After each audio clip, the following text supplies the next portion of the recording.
still remember the sneers, the chuckles that followed me every time I pulled out a new language. "Why bother? You'll never make it," they'd say. At school, I was the oddball, the kid with books in French, Mandarin, Arabic, and more, while others mocked me for wasting my time.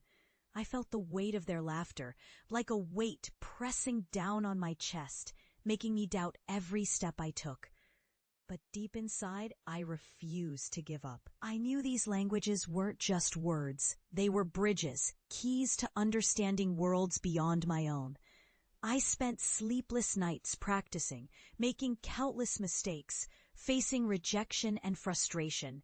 The more they doubted, the more I pushed myself, fueled by a silent vow. I would prove I belonged. Years passed. I left that town and entered the world of international diplomacy. The journey was brutal. Long nights, endless certifications, rejection letters. Yet, each setback only sharpened my resolve. I was told I was too ambitious, that I'd never be more than a hobbyist. But I knew better. I kept climbing, finally earning my spot as a UN translator. And then the day arrived, my first major summit.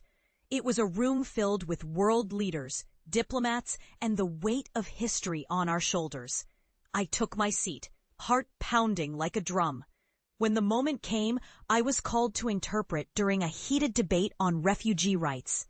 The room was tense, voices rising, stakes high. As the speaker delivered a passionate plea in Arabic, I tuned in, translating every nuance, every emotion. Then the French diplomat spoke, and I seamlessly shifted.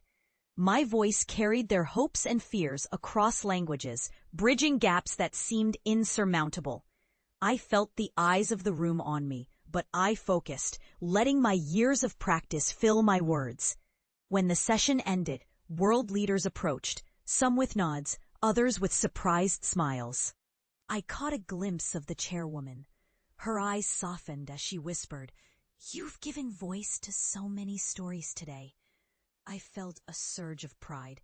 The laughter I once endured echoed in my mind, but now it was replaced by a quiet, victorious certainty. I had finally proven I belonged. That moment, standing in a room I once dreamed of entering, I realized something profound. The insults, the rejection, they were just fuel.